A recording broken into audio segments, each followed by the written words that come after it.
एक सुंदर गांव में एक बुद्धिमान नारी रहती थी। उसका नाम था लीला। वह गांव की सभी समस्याओं का समाधान निकालती थी और लोगों की मदद करती थी। गांव के लोग उसे बहुत सम्मान देते थे। एक दिन गांव में एक प्रसिद्ध ऋषि आए।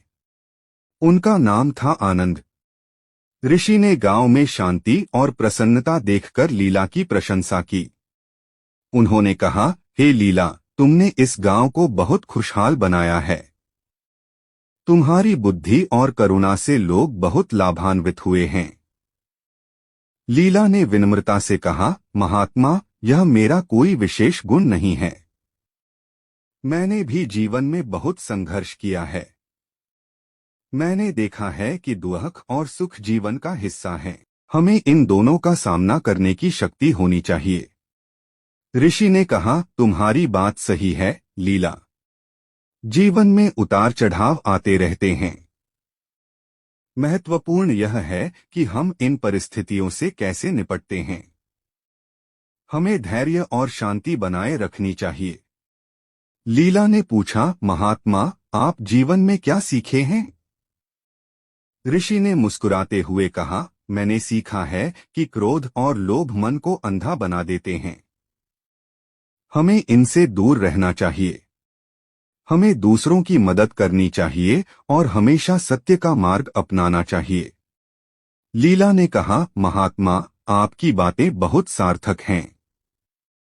मैं इन बातों को हमेशा याद रखूंगी। ऋषि ने कहा, लीला, याद रखो, ज्ञान केवल किताबों में नहीं मिलता है। यह जीवन के अनुभवों से भी सीखा जा सकता है। हर व्यक्ति के पास कुछ न कुछ। विक्रम एक प्रतिभाशाली युवक था। पढ़ाई में अव्वल, खेलों में दक्ष और कला में रुचि रखने वाला। लेकिन जीवन ने उसके साथ एक ऐसा खेल खेला कि वह धीरे धीरे खुद को ही भूलने लगा।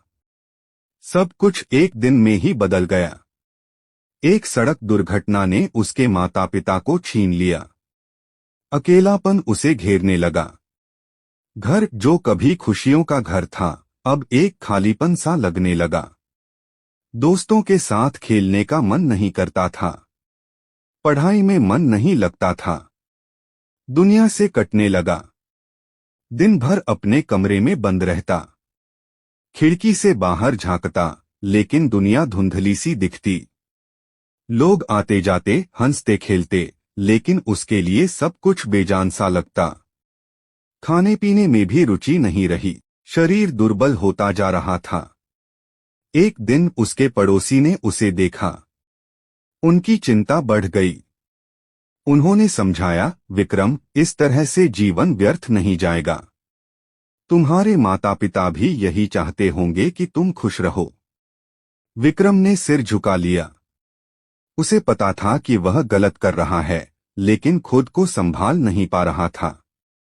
पड़ोसी ने उसे एक पुस्तकालय में ले गए। वहां किताबों की दुनिया ने उसे एक नया रास्ता दिखाया। उसने साहित्य पढ़ना शुरू किया। कवियों की रचनाओं ने उसके मन को छुआ। लेखकों के विचारों ने उसे सोचने पर मजबूर किया। धीरे धीरे उसे जीवन का एक नया अर्थ दिखने लगा। उसने महसूस किया कि वह अकेला नहीं है। दुनिया में भी ऐसे लोग हैं जिन्होंने दुख झेले हैं, लेकिन उन्होंने जीवन से हार नहीं मानी। उन्होंने अपने दुखों को अपनी ताकत बनाया। उसने खुद को साहित्य की दुनिया में खो दिया। लिखना शुरू किया।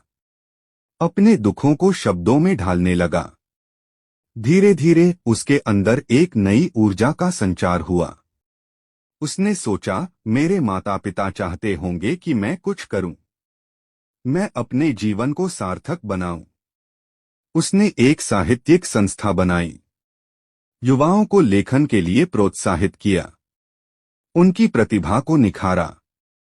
धीरे धीरे वह फिर से उसी विक्रम बन गया जो कभी हुआ करता था। खुश, संतुष्ट और जीवन से जुड़ा हुआ। उसने महसूस किया कि दुख ने उसे तोड़ा नहीं, बल्कि मजबूत बनाया। एक युवक सबको धोखा देने लगा, पत्नी समझाती है। एक कहानी जो हर किसी